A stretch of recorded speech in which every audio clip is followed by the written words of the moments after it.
Mother Bear collapses in front of the house. What this baby did put everyone in tears. Let us know where you're watching from, and don't forget to subscribe if you're new to our channel. The sun was setting over the dense pine forest that surrounded the Harper family's wooden cabin. Emma and Daniel Harper had moved to this remote location 3 years ago, seeking peace after the busy city life. Their 18-month-old daughter, Lily, had known nothing but the quiet wilderness her entire life. That evening was like any other. Emma prepared dinner, while Daniel chopped firewood on the porch. Little Lily played on her colorful mat near the large living room window, babbling happily to her stuffed animals. The family radio played soft music, mixing with the crackling sounds from their stone fireplace. "Dinner's almost ready," Emma called out, stirring a pot of hearty stew. She glanced at Lily, who had suddenly gone quiet. The toddler was now standing at the window, her tiny hands pressed against the glass, eyes wide with wonder. Emma walked over, curious about what had captured her daughter's attention. Her heart nearly stopped. There, not 20 feet from their porch, a massive brown bear was stumbling into their yard. The creature's movements were unsteady, almost drunk-like.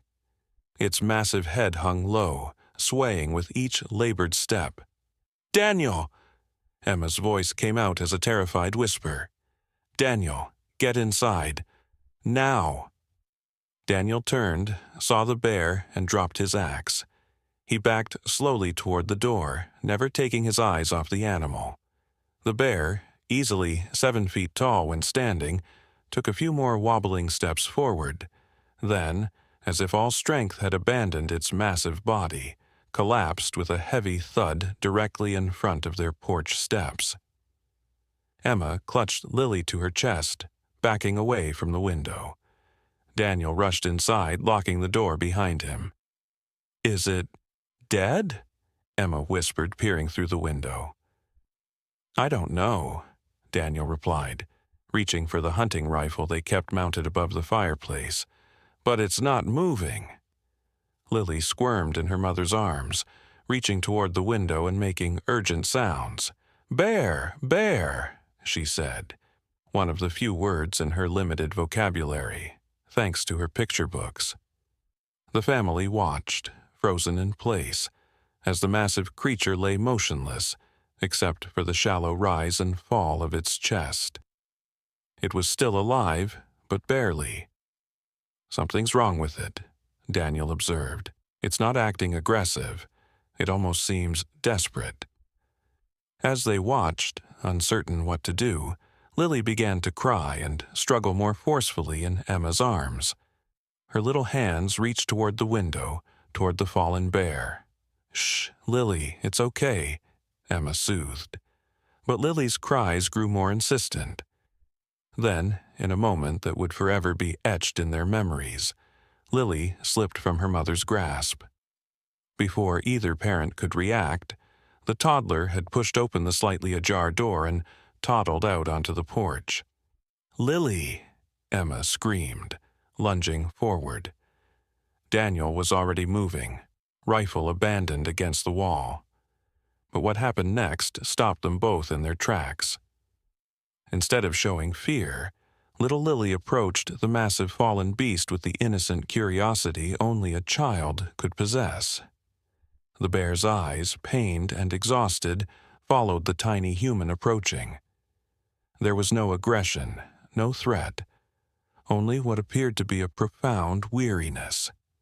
Daniel stood at the edge of the porch, ready to snatch his daughter away at the first sign of danger. Emma's hands covered her mouth, her heart pounding so loudly she was sure everyone could hear it. Lily reached the bear, and with the gentleness that sometimes only children understand, placed her small hand on the animal's massive head. The bear closed its eyes, a soft rumbling sound emerging from its throat. Not a growl, but almost a sigh of relief. "Daniel," Emma whispered, tears forming in her eyes. "Look at its side." Now that they were closer, they could see what they hadn't noticed before: dark, matted fur on the bear's flank, stained with what appeared to be dried blood. The animal was injured severely. Daniel slowly approached, gently picking up Lily. But instead of crying at being separated from her new friend, Lily simply patted her father's cheek and pointed at the bear. "Hurt," she said, another word from her books. "Hurt." Something in that simple observation broke through their fear. This wasn't a predator threatening their home. This was a wounded creature that had, for some inexplicable reason, sought out humans in its moment of greatest vulnerability. "I'm calling Dr. Reyes," Emma said suddenly, referring to the local veterinarian who occasionally helped with wildlife emergencies, "and the ranger station." As Emma made the calls, Daniel sat on the porch steps with Lily in his lap, maintaining a safe but close distance from the bear. The massive animal's eyes occasionally opened to look at them, then drifted closed again. "The bear's a female," Daniel realized aloud, noticing the shape of the creature's head. "I wonder why she came here, of all places." Lily leaned forward in her father's arms, pointing again. "Baby," she said clearly. "Baby." Daniel looked at his daughter in confusion, then followed her pointing finger. What he saw next brought tears to his eyes. From beneath the fallen bear's body, barely visible, a tiny paw extended out. The mother bear wasn't alone. The realization struck Daniel like lightning. "Emma!" he called urgently. "She has a cub! The bear has a baby!" Emma rushed outside, phone still pressed to her ear. "The ranger says to stay back," she warned. "The mother could become aggressive if she thinks we're threatening her cub." But the mother bear made no move to rise. Her breathing had become more labored, her massive body trembling with each inhale. The cub beneath her whimpered, a sound so pitiful it pierced straight through to Emma's heart. "She's dying," Daniel whispered, his voice breaking. "She brought her baby here. But why?" Lily squirmed in her father's arms again, reaching toward the fallen bear with such determination that Daniel had to tighten his grip. "Baby," Lily repeated, more insistently this time. "Help, baby." The simplicity of a child's understanding sometimes held more wisdom than adult fears. Emma and Daniel exchanged glances, a silent conversation passing between them. This mother had come to them, had specifically sought out humans in her final moments. But why? "Dr. Reyes says she'll be here in 15 minutes, Emma said. "The rangers are 30 minutes out." "I don't know if she has that long," Daniel responded, watching the bear's increasingly shallow breathing. Lily began to cry softly, not the tantrum of a toddler denied something, but the heartbroken weeping of someone witnessing suffering they couldn't understand. Her little body shook with sobs, and she kept reaching toward the bears, repeating, "Help, baby, help Mama." Her innocent compassion broke through their paralysis. Emma knelt beside her husband and daughter. "We need to do something. That cub will die too if we just wait." The mother bear's eyes opened again, fixing on the family. In that gaze was something that transcended the divide between human and animal, a plea, an understanding, a last desperate hope. Daniel gently set Lily down next to Emma. "Keep her here," he instructed, then slowly, cautiously approached the fallen bear. The massive creature watched him come but made no threatening movements. Up close, Daniel could see how thin she was beneath her thick fur, how infection had spread from a deep wound in her side. She had been dying for days, he realized, yet had somehow found the strength to reach their cabin. The small cub, no more than a few months old, continued to whimper beneath its mother. Daniel could see now that the mother bear had positioned herself to shield her baby with her body, even as her strength failed. "I'm going to help your baby," Daniel whispered to the bear, unsure if the words meant anything to the dying animal, but feeling compelled to speak them anyway. "I promise." He reached carefully toward the cub. The mother bear's eyes followed his movement, but she made no attempt to stop him. With gentle hands, Daniel lifted the tiny cub from beneath its mother. The baby bear squirmed weakly in his grasp, its small body dirty and dangerously thin. As Daniel backed away with the cub, the mother bear exhaled deeply. A sound, almost like a sigh of relief, escaped her. Her massive head rested more heavily on the ground, her mission accomplished. She had delivered her child to safety. Emma came forward with a soft blanket, wrapping it around the trembling cub. Lily reached out, her small fingers gently touching the cub's head. "Baby bear," she whispered through her tears. "Poor baby bear." The mother bear watched, her eyes never leaving her cub. Daniel knelt beside the dying animal, tears streaming freely down his face now. "We'll take care of your baby," he promised. "Rest now, you did it. Your baby is safe." As if understanding, the mother bear's eyes slowly closed. Her massive body shuddered once, twice, and then grew still. In that moment, as the great creature's spirit departed, something extraordinary happened. Lily broke free from Emma's grasp and toddled to the bear's head. Before either parent could stop her, she placed her tiny hand on the bear's snout and whispered, "Sleep, Mama Bear, sleep." The sound of approaching vehicles broke the sacred silence that had fallen over the yard. Dr. Reyes arrived first, jumping from her truck with medical supplies in hand. She stopped short of the tableau before her. A family gathered around a fallen bear, a blanket-wrapped cub cradled in Emma's arms, and a toddler with her hand resting on the dead mother's head. "What happened here?" Dr. Reyes asked softly, approaching with caution. "Something miraculous," Emma replied, unable to find more adequate words. Dr. Reyes quickly examined the cub, her experienced hands gentle but thorough. "He's dehydrated and malnourished, but he should survive with proper care," she announced. The mother. She moved to examine the larger bear, but it was immediately clear that no intervention would help. "She's been wounded for at least a week, probably a poacher's trap or bullet. It's amazing she survived this long." "She was keeping her baby alive," Daniel said, "and she brought him here. But why us? Why our cabin?" Dr. Reyes looked thoughtful as she administered fluids to the weakened cub. "Bears have extraordinary memory and intelligence. Is it possible she had an encounter with you before, something positive?" Emma and Daniel exchanged puzzled glances, then Emma gasped. "Last spring. Daniel, remember when we found that bear caught in that old fence on the North Trail, the one we helped free?" Daniel's eyes widened. "You think this is the same bear? That was miles from here." Dr. Reyes nodded. "Bears can remember faces and locations for years. If you helped her once, she might have remembered. When she was dying and needed to save her cub, she came to the only human she knew had shown kindness," Emma finished, fresh tears springing to her eyes.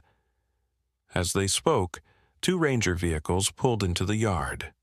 The rangers approached cautiously, surprised at the scene before them.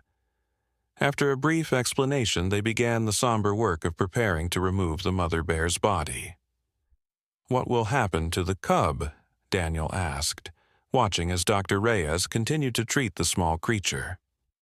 "Normally, he'd go to a wildlife rehabilitation center," one of the rangers explained. "But this little guy is very young. He'll need specialized care."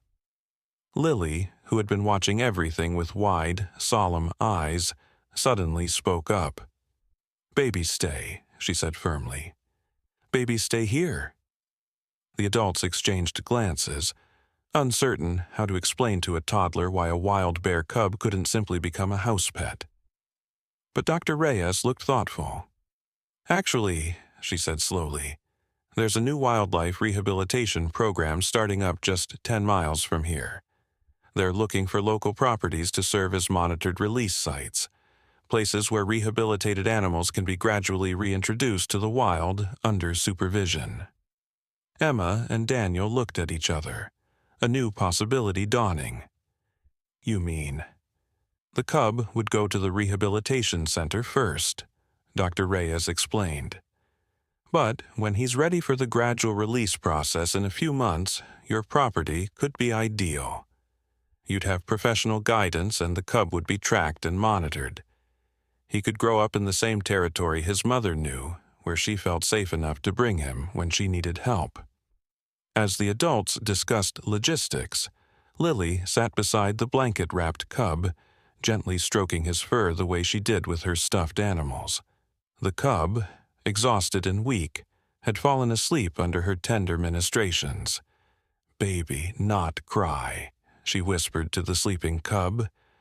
"Lily help. Lily's mama and Dada help." Hours later, after the rangers had reverently removed the mother bear's body, and Dr. Reyes had taken the cub to the Wildlife Center for emergency care, the Harper family sat quietly in their living room. The events of the evening had left them shaken, transformed in ways they couldn't yet fully comprehend. "I keep thinking about her," Emma said softly. "How she remembered us. How she trusted us with what mattered most to her." Daniel nodded, his arm around his wife's shoulders. "And I keep thinking about Lily, how she knew, somehow, how she wasn't afraid." They looked at their daughter, now sleeping peacefully in her small bed, clutching her favorite teddy bear. Something profound had awakened in her today, a connection to the natural world that went beyond words, beyond the boundaries adults so often constructed between themselves and wild things. The following weeks brought many changes to the Harper family. True to their word, they began the process to have their property certified as a wildlife rehabilitation release site. Their cabin, once simply a retreat from city life, was becoming something more, a place of healing, a sanctuary. The day after the mother bear's passing, the Harpers visited Hope at the Wildlife Rehabilitation Center. The small facility sat nestled among towering pines, a series of naturalistic enclosures connected to a modest main building.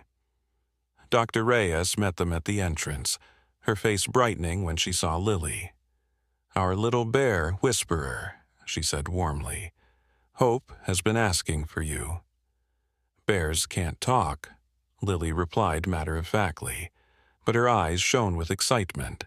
Dr. Reyes laughed, not with words perhaps, but in their own way they communicate quite clearly. She led them to a special viewing area where they could observe Hope without him seeing them, an important precaution to prevent him from becoming too habituated to humans. The cub lay curled in a nest of blankets under a heat lamp, his tiny body rising and falling with each breath. He was severely dehydrated, Dr. Reyes explained in a hushed voice. "We've been giving him fluids and a special formula. The next 72 hours will be critical." Emma noticed how thin the cub looked, how vulnerable. "Will he survive?" she asked, voicing the question that had been weighing on all their minds. Dr. Reyes's expression grew serious. "Bears are remarkably resilient, but he's been through a tremendous ordeal. His mother kept him alive at the cost of her own strength. If he has even half her determination—" She left the sentence unfinished, but her meaning was clear. Lily pressed her small hands against the observation window. "Hope," she whispered, "you have to live. Your mama wanted you to live." As if hearing her, the cub stirred in his sleep, one paw twitching. Daniel placed his hand on Lily's shoulder, and the family stood together, watching over the orphaned bear that had so unexpectedly become part of their lives. The Harpers visited Hope every day that week. Each morning, Lily would wake asking, "Is Hope still alive?" Each time, they could give her the answer she wanted to hear. Slowly, the cub gained strength. By the 5th day, he was taking formula eagerly and exploring his small enclosure with wobbly steps. By the end of the 2nd week, Dr. Reyes declared him out of the woods, a phrase that made Daniel smile despite the seriousness of the situation. During this time, something else was happening. Word of the extraordinary events at the Harper cabin had spread through their small community. What had begun as local curiosity soon attracted wider attention. A journalist from the regional newspaper came to interview them, and their story, of a dying mother bear who sought out human help for her cub, captured hearts far beyond their remote mountain town. Letters and emails poured in. Some shared similar stories of animal intelligence and trust. Others offered donations to support Hope's care and the fledgling wildlife rehabilitation program. A wildlife documentary filmmaker contacted them, asking permission to tell Hope's story. "I never expected this," Emma confided to Daniel one evening after tucking Lily into bed. "I thought we were just helping one bear cub." Daniel nodded, sorting through the day's mail. More cards and letters, many with children's drawings of bears. "It's becoming something bigger. People need stories like this, reminders that there's still connection possible between humans and wild creatures." "Speaking of connections," Emma said, "Dr. Reyes called. She thinks Hope is ready for his first visit to what will eventually become his release territory." 3 weeks after the mother bear's death, that visit became reality. Dr. Reyes brought Hope, now officially named through a community-wide vote that Lily had insisted on participating in, to the Harper property. The transformation in the small bear was remarkable. No longer desperately thin, his fur now glossy and his eyes bright with curiosity, Hope explored the edge of the forest under the watchful eyes of his caretakers. The rehabilitation team had constructed a special portable enclosure that allowed Hope to experience the sights, sounds, and smells of what would become his permanent home, while still remaining safely contained. This soft release approach would continue for months, gradually increasing his familiarity with the territory while minimizing human contact. Lily watched from the safety of the porch, squealing with delight when Hope stood on his hind legs to investigate a butterfly. "Hope, Hope," she called, having quickly adopted the bear's official name as if she'd been using it all along. "She'll never forget this," Emma remarked to Daniel as they watched their daughter's face glow with joy. "Even if she's too young to remember the specific details when she's older, this connection will stay with her." Daniel nodded, his arm around his wife's shoulders. "It'll stay with all of us." That evening, after Hope had been transported back to the rehabilitation center, the Harpers sat down to dinner. Their meal was interrupted by a knock at the door. Daniel opened it to find Mrs. Abernathy, their nearest neighbor, though near was relative in these mountains, her cabin being 3 miles away. "I hope I'm not intruding," the elderly woman said, a covered dish in her hands. "I heard about what happened with the bear and her cub. My late husband was a forest ranger for 40 years. He always said animals know more than we give them credit for." Before long, Mrs. Abernathy was seated at their table, sharing stories of her husband's wildlife encounters over homemade blackberry cobbler. It was the first of many such visits. In the weeks that followed, other neighbors appeared at their door, some bearing food, others offering help with preparing the property for its new role as a wildlife rehabilitation site, all of them drawn by the story of Hope and his mother's last act of trust. The documentary filmmaker, a quiet woman named Sophia Chen, arrived in late autumn to begin chronicling Hope's journey. Her presence became a regular part of their lives as she captured Hope's progress and interviewed local wildlife experts about bear behavior and intelligence.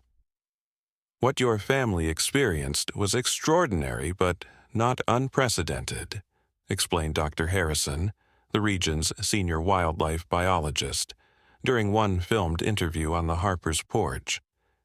There are documented cases of injured or ill wild animals seeking human assistance. What makes this case remarkable is the mother bear's apparent memory of a previous positive interaction, and her deliberate choice to bring her cub to you when she could no longer care for him. Like she knew we would help, Emma said softly. Dr. Harrison nodded. Animals, particularly intelligent ones like bears, create cognitive maps not just of their physical territory, but of their experiences within it. Your family represented safety in her mental landscape. These conversations deepened the Harpers' understanding of the responsibility they had inherited. They weren't just helping one bear cub, they were becoming stewards of something larger.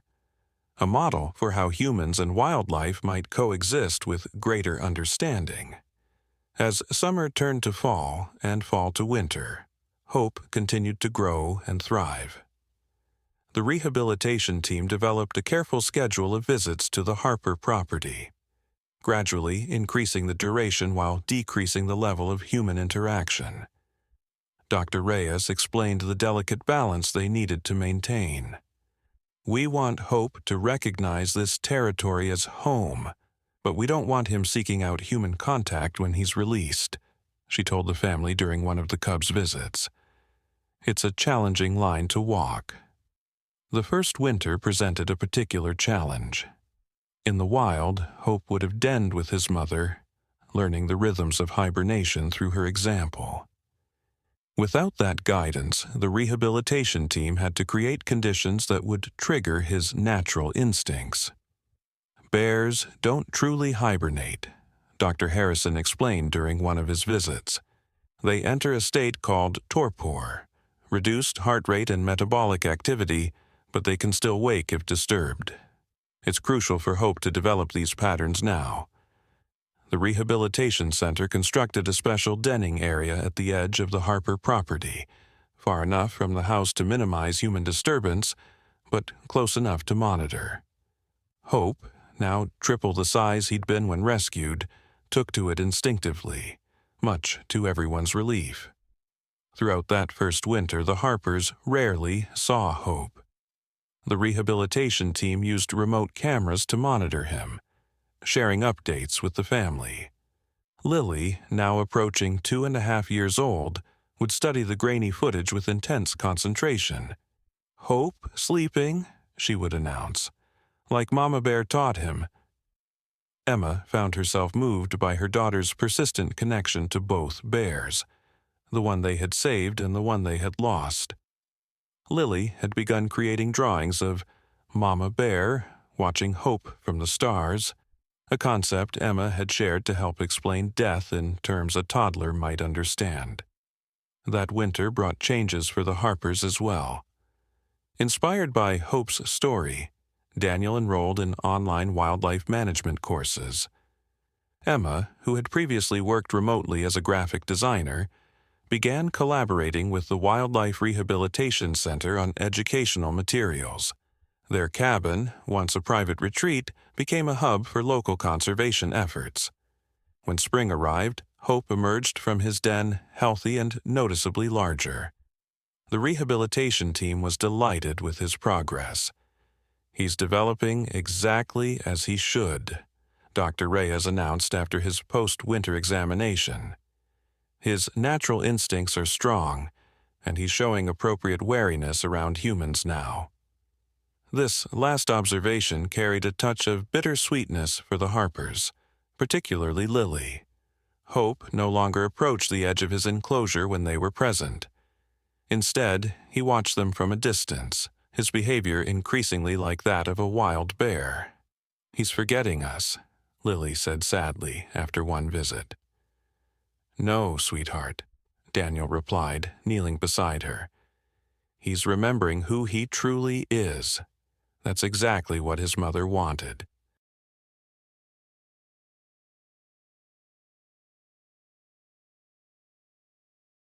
Local landowners, inspired by the Harper's experience, volunteered their properties as potential wildlife corridors. Schools implemented conservation curriculums, and community workshops taught the residents how to minimize negative wildlife interactions while supporting healthy ecosystems. Through it all, the Harper family maintained their special connection to the bear they had raised and released. Though they respected the necessary distance, they felt Hope's presence in the forest around them, a living reminder that compassion could bridge even the divide between species. One crisp autumn evening, as golden light filtered through the changing leaves, Daniel found Lily sitting on the porch steps, staring thoughtfully into the forest. "What are you thinking about, sweetheart?" he asked, settling beside her. "I was wondering if Hope's cubs have names," she replied. Daniel smiled. "What names would you give them?" Lily considered this seriously. "Trust and Promise," she decided after a moment, "because Hope's mama trusted us with her promise." Daniel felt his throat tighten with emotion. Those are perfect names. Later that night, as Emma tucked Lily into bed, the little girl asked a question that revealed just how deeply she had internalized the story that had shaped her young life. "Mama, do you think someday Trust and Promise will bring their babies to show us too?" Emma smoothed her daughter's hair, considering her answer carefully. "I don't know, sweetheart. They're wild bears, and they need to live wild lives. But I do think some connections stay with us, even when we can't see each other anymore." Lily nodded, satisfied with this answer, like Hope's mama watching over her from the stars. "Exactly like that," Emma whispered. As years continued to pass, the Harper family witnessed extraordinary changes in their community and beyond.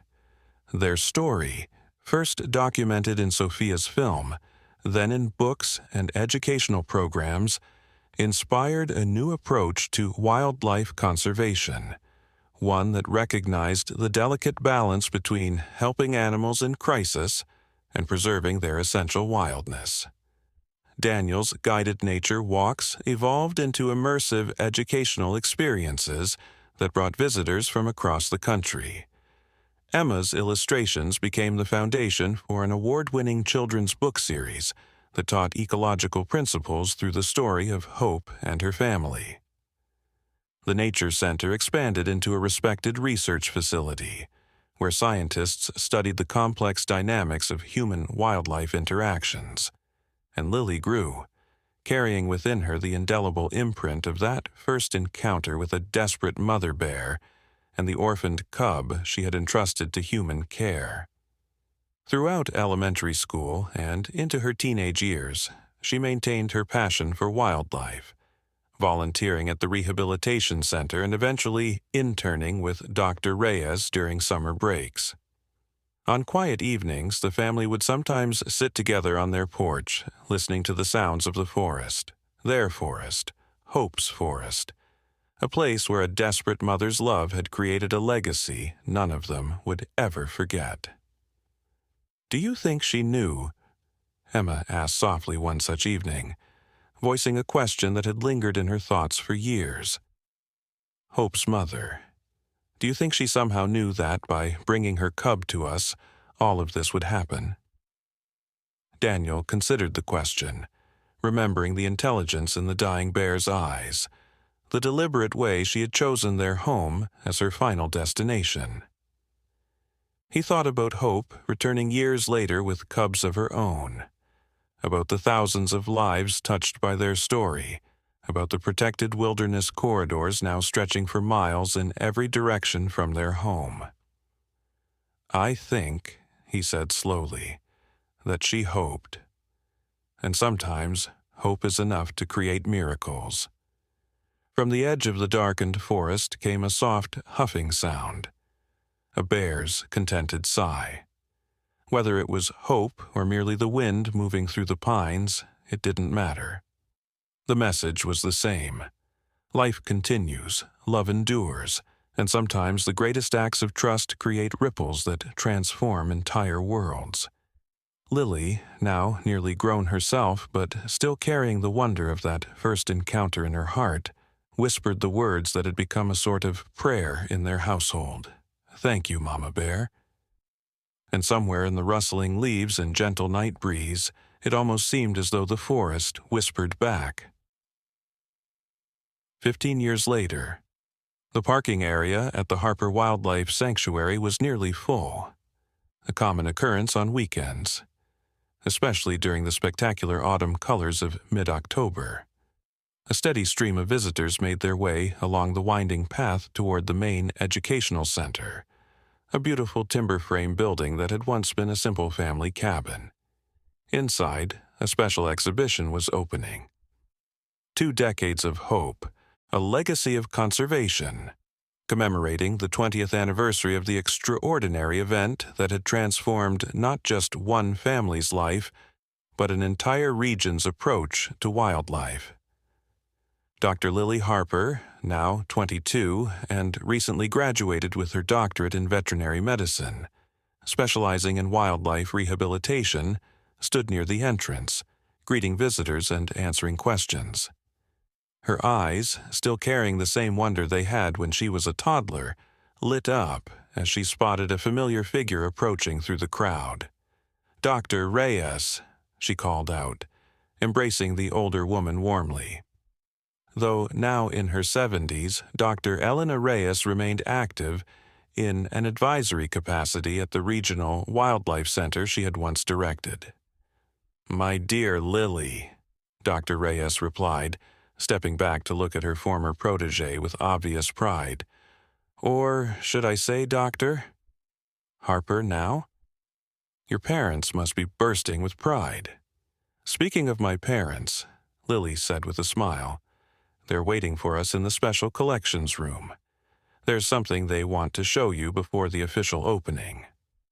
They made their way through the exhibition hall, past dramatic photographs of black bears in their natural habitat, interactive displays explaining forest ecology, and a timeline documenting the sanctuary's growth from a single family's story to a nationally recognized conservation center. At the center of it all stood a life-sized bronze sculpture of a mother bear with her cub, a memorial commissioned for the 10th anniversary, created by a renowned wildlife artist. In a quiet room beyond the main exhibition space, Emma and Daniel waited. Though now in their 50s, they retained the same warmth and passion that had defined them 20 years earlier. Emma's illustration career had blossomed into a series of acclaimed nature books, while Daniel had become a leading voice in community-based conservation, developing programs that helped communities throughout North America find balanced approaches to coexisting with wildlife. "Elena," Emma exclaimed, embracing Dr. Reyes, "thank you for coming. We have something extraordinary to share with you." Daniel gestured toward a large topographical map mounted on the wall, overlaid with colored tracking data. "This is the cumulative territorial range of what we now believe to be 3 generations of Hope's family." Dr. Reyes stepped closer, studying the data with professional interest. "Remarkable consistency in the core territory," she observed. "And you've confirmed the genetic lineage?" Daniel nodded. "The university research team has been collecting hair samples for DNA analysis. We've identified 11 bears directly descended from Hope, including 4 cubs born this past spring." 11 bears, Dr. Reyes repeated softly. "All because one dying mother trusted humans with her cub." She turned to Lily. "And how many people have been influenced by their story? Thousands? Tens of thousands?" Lily smiled.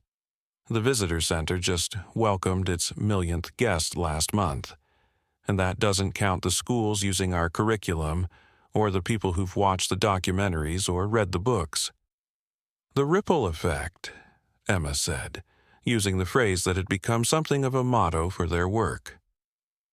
Dr. Reyes nodded thoughtfully. And the original property where Hope was released, it's now the core of protected corridor extending nearly 30 miles, isn't it? Connecting 3 national forests, Daniel confirmed, creating safe passage not just for bears, but wolves, mountain lions, elk, species that were once nearly eliminated from this region.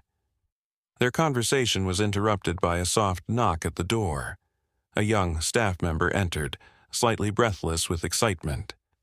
"Dr. Harper, Lily, you asked to be notified immediately if there was any activity at the Northridge camera." Lily straightened, suddenly alert. "Yes? What have you seen?" "It's the female we've been tracking. The one we believe is Hope's granddaughter. She's been captured on the Ridge camera with 2 cubs." A ripple of excitement passed through the small group. The North Ridge was significant. It overlooked the original Harper Cabin site, now preserved as a historic marker within the larger sanctuary. "Are they moving along the ridge, or?" Lily asked. The staff member's eyes shone with excitement. "That's just it, Doctor. Harper. They're not passing through. According to the timestamp, they've been there for nearly an hour, just sitting, almost as if they're watching the old cabin site." The room fell silent as the implications settled over them. 3 generations later, Hope's descendants still maintained some inexplicable connection to the place where their ancestral line had nearly ended, and then been saved by an extraordinary moment of trust between species. "Would you like to see the footage?" the staff member asked. They nodded, and minutes later gathered around a monitor displaying the crisp image from the remote camera. There, unmistakable in the clarity of the high-definition video, sat a healthy adult female black bear with 2 cubs beside her. Unlike most bears, which would typically be foraging actively at this time of year, building fat reserves for the coming winter, this family group was simply resting, gazing out over the valley where the original Harper cabin had stood. "It's October 18th, Emma whispered, tears filling her eyes. "Exactly 20 years to the day since Hope's mother came to our door." Dr. Reyes, the scientist who had once been cautious about attributing too much meaning to animal behavior, placed her hand on Emma's shoulder. "Sometimes," she said softly, "the evidence speaks for itself." As they watched, the mother bear rose and gently nudged her cubs. The small family moved unhurriedly along the ridge and disappeared into the forest that had become their protected kingdom, wild and free, yet forever connected to the humans who had once changed the course of their family's destiny. Later that evening, as twilight settled over the sanctuary, the Harper family, Emma, Daniel, and Lily, stood together on the observation deck overlooking the valley. Behind them, the Education Center hummed with activity as visitors explored the anniversary exhibition. Before them stretched thousands of acres of protected wilderness, a living legacy born from a single act of desperation and trust. "Do you ever wonder," Lily asked, "what would have happened if we hadn't been home that night? If Hope's mother had chosen another cabin, or if you'd been away in town?" Emma shook her head. "I don't think it was random. Something guided her to us specifically." "The bear we'd helped before," Daniel suggested, referencing the theory they'd developed years ago about the bear caught in the fence. "Maybe," Emma replied, "or maybe something more. Something we still don't fully understand about how deeply connected all living things truly are." As darkness fell, they remained on the deck, sharing memories and dreams for the sanctuary's future.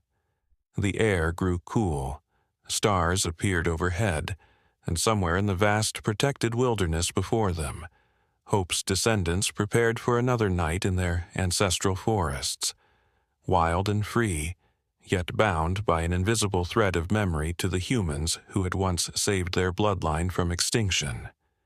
When they finally turned to leave, Lily paused for a moment, looking back toward the darkened forest. "Thank you," she whispered.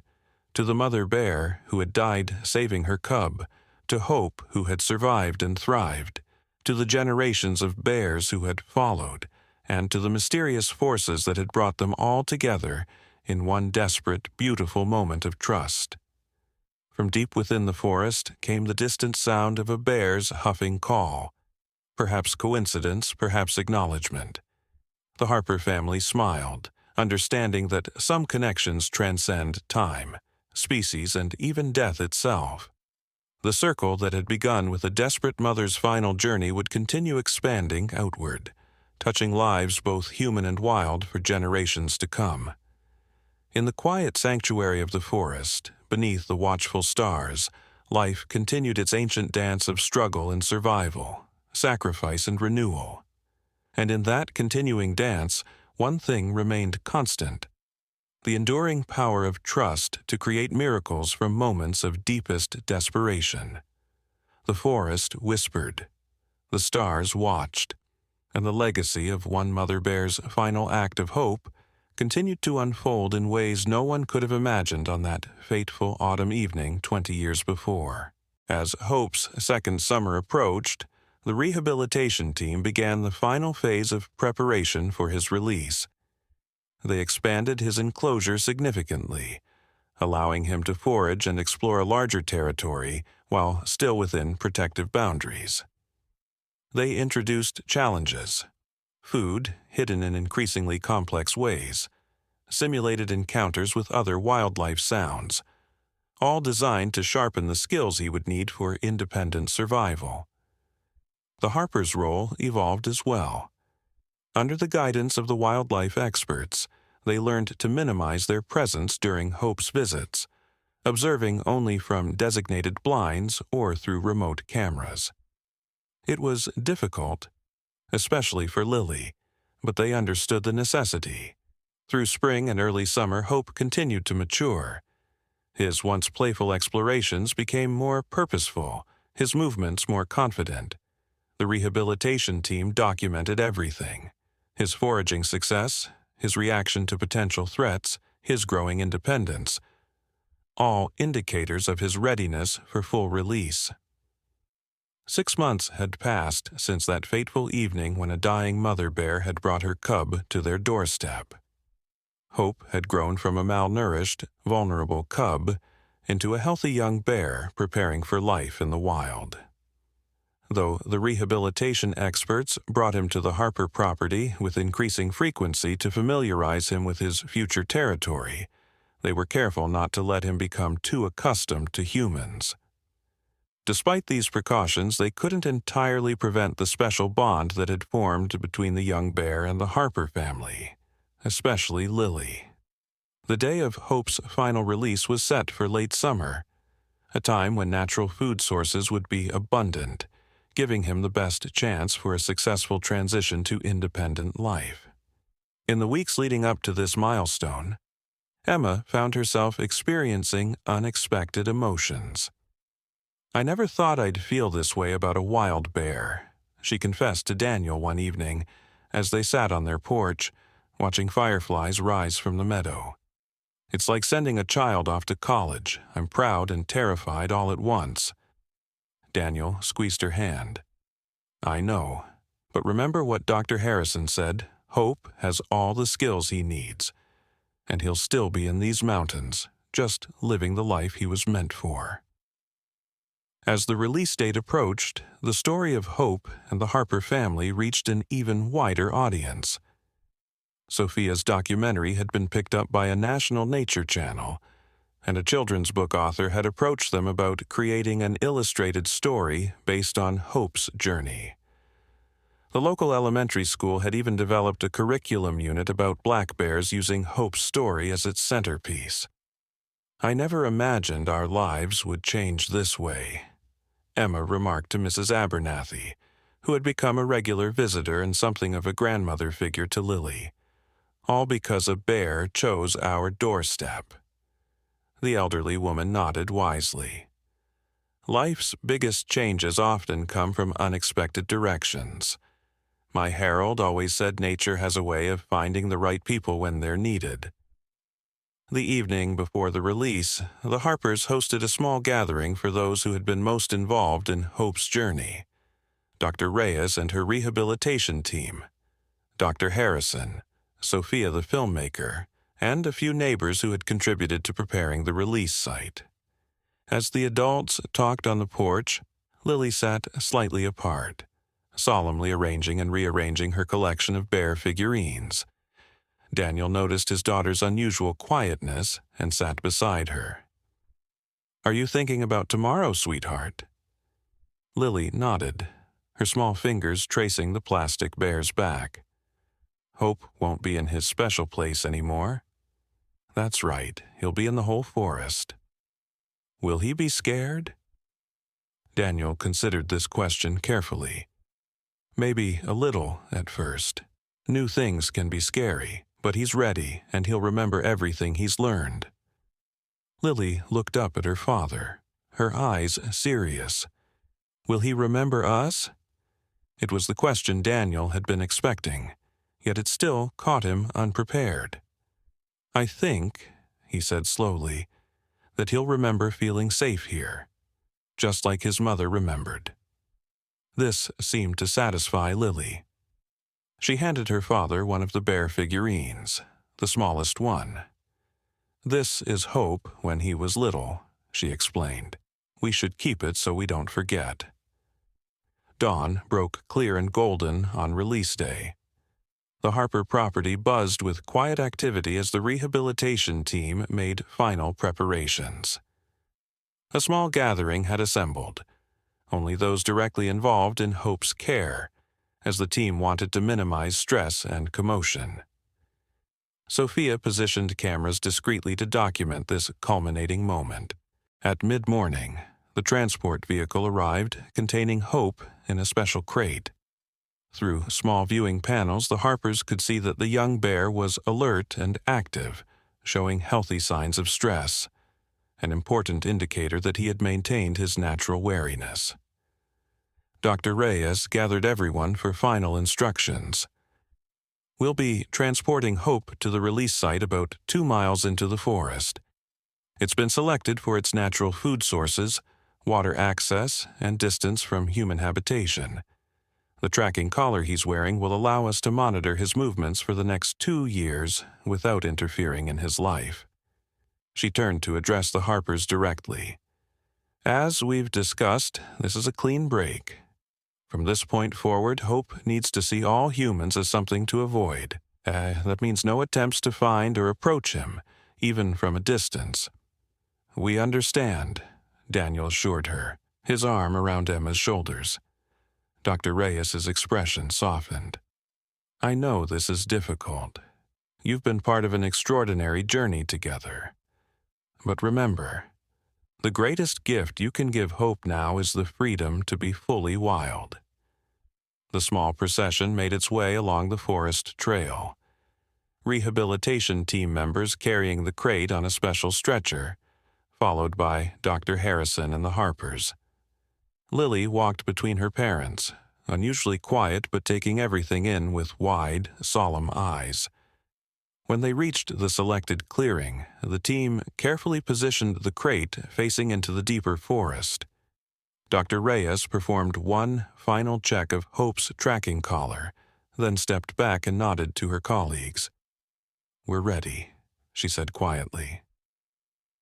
On the day of Hope's final release, when he would remain permanently in the wild with only distant monitoring, everyone gathered in a semicircle several yards behind the crate. Hope, now a gangly adolescent bear, paced inside his transport box, eager for freedom.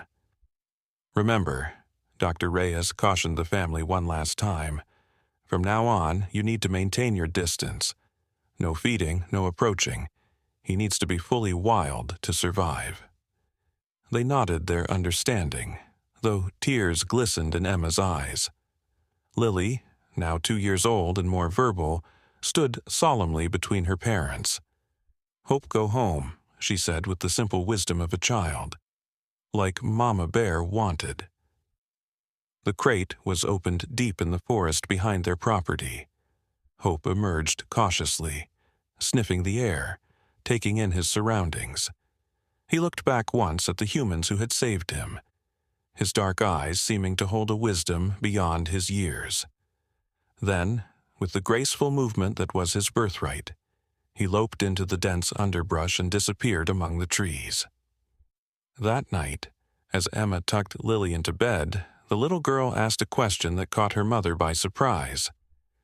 "Mama Bear see hope now?" Emma paused, uncertain how to explain death and spiritual concepts to a 2-year-old.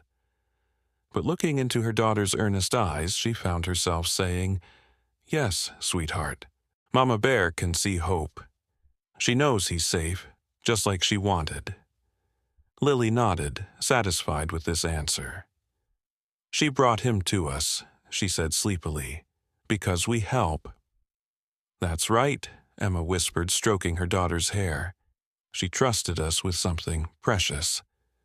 As months turned into years, the Harper family often glimpsed hope in the distance, a dark shape moving through the trees, growing larger and stronger each season.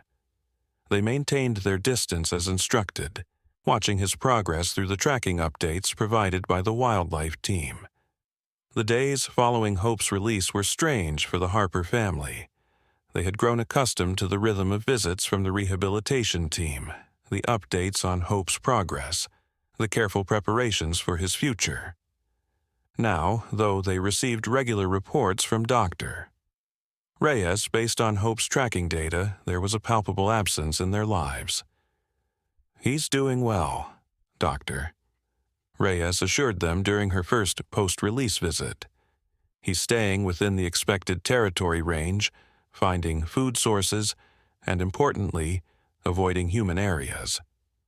For Lily, the transition was particularly challenging. Though still too young to fully comprehend the complexity of wild animal rehabilitation, she had formed a deep connection with Hope's story. Emma and Daniel found her often at the picture window, staring into the forest, as if expecting to glimpse a familiar, furry figure. To help their daughter process this change, they began a new family tradition. Each night before bed, they would add a new detail to Hope's Great Adventure, an ongoing story they created together about Hope's life in the forest. Sometimes they incorporated real details from the tracking data. Other times, they imagined what he might be experiencing as the seasons changed. Today, Hope found a big blackberry patch, Daniel might begin, and he ate until his whole mouth turned purple, Lily would add with delight. Then he took a long nap under an old pine tree, listening to the wind in the branches, Emma would continue.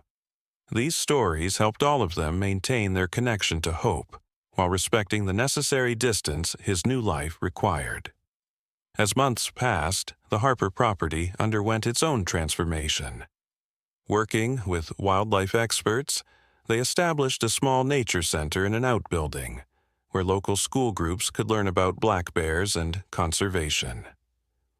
Emma's educational materials, featuring illustrations inspired by Hope's story, became popular resources for teachers throughout the region. Daniel, having completed his wildlife management certification, began leading guided nature walks, teaching visitors how to observe wildlife respectfully and safely. The documentary about Hope, released 18 months after his return to the wild, brought even more attention to their conservation efforts. Through it all, they received regular updates on Hope from the wildlife team. His tracking data showed a healthy young bear establishing his territory, finding seasonal food sources, and successfully navigating his first full year of independence. When his second winter approached, Dr. Harrison reported excitedly that Hope had created a proper den, a critical milestone demonstrating his fully developed natural instincts. "He's doing everything right," the biologist told them. Exactly what his mother would have taught him had she survived. These words brought both comfort and a bittersweet pang of memory. None of them had forgotten the mother bear's desperate journey to their doorstep, her final act of trust that had changed all their lives. As time passed, The tracking reports became less frequent, quarterly, then biannually. This was by design. The goal had always been for Hope to live as a fully wild bear, without human intervention. His collar was programmed to eventually detach, allowing him complete freedom. Lily continued to grow too, starting kindergarten and developing new interests, though bears remained a special fascination. On weekends, she would often join Daniel on his guided nature walks, solemnly informing visitors, "We have to be quiet and stay far away so we don't bother the animals in their homes." Her understanding of wildlife conservation developed beyond her years, shaped by her unique experience. When asked what she wanted to be when she grew up, her answer never varied: an animal doctor like Dr. Reyes. 3 years after Hope's release, they received unexpected news. The wildlife monitoring team had captured images of a young adult male bear they believed to be Hope, based on his territory range and distinctive chest markings. Though his tracking collar had detached as planned the previous year, these photographs confirmed what they'd hoped. He was thriving in the wild. "He's right where he should be," Dr. Harrison told them, sharing the images.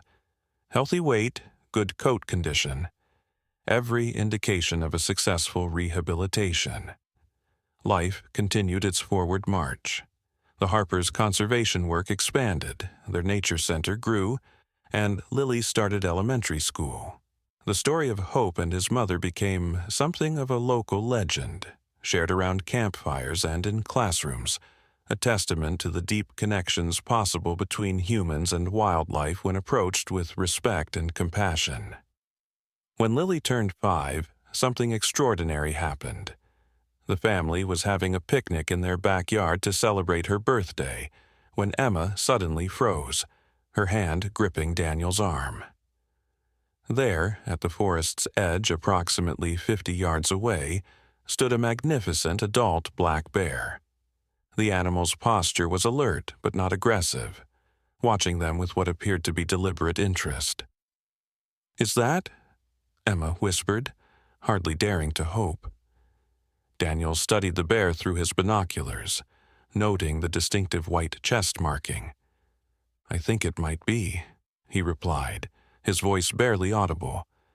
"It's the right age, right territory."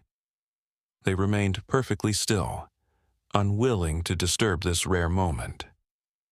Then something even more astonishing occurred.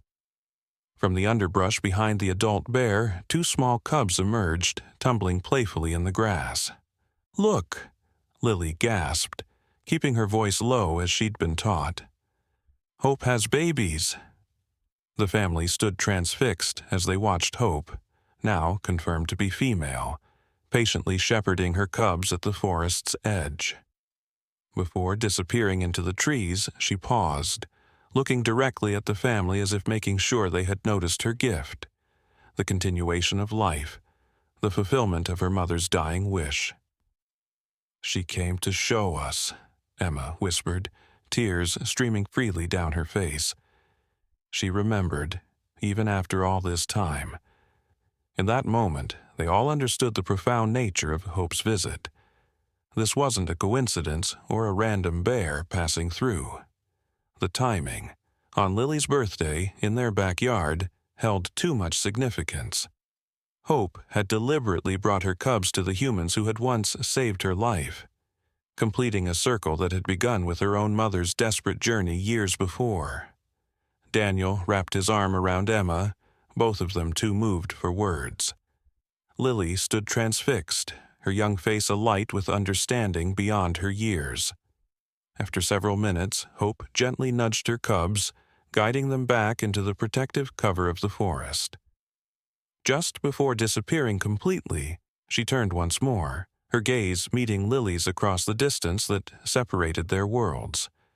"The circle is complete," Daniel finally whispered.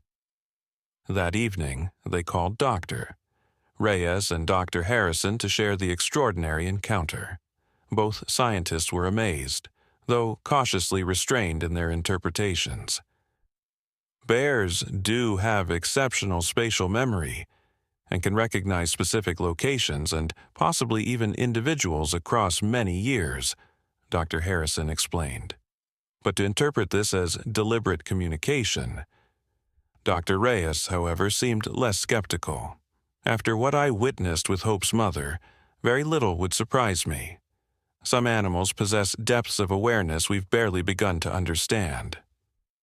The news of Hope's cubs spread quickly through their community, adding a new chapter to what had already become a cherished local story. The Nature Center hosted a special exhibition titled Full Circle: The Journey of Hope, featuring photographs documenting her rehabilitation and release, alongside images of her mother and new information about black bear family structures. As the months passed, Hope and her cubs were occasionally spotted in the forest surrounding the Harper property. Always at a distance, always wild, yet somehow continuing to share territory with the humans who had once saved her. The wildlife tracking team confirmed through careful observation that Hope had raised exceptionally healthy cubs, demonstrating excellent maternal instincts. "She's a remarkable mother," Dr. Harrison told them during one of his visits. "She's teaching her cubs everything they need to survive, just as her own mother would have taught her." "She learned it somewhere," Emma replied softly, "even without her mother to show her." For Lily's 6th birthday, the family established the Mother Bear Wildlife Trust, a foundation dedicated to supporting wildlife rehabilitation and promoting coexistence between humans and large predators. The foundation's logo, designed by Emma, featured a mother bear walking with her cub beneath a starlit sky, a tribute to both bears who had changed their lives. With the Trust's support, the rehabilitation program expanded, creating a network of monitored release sites throughout the region.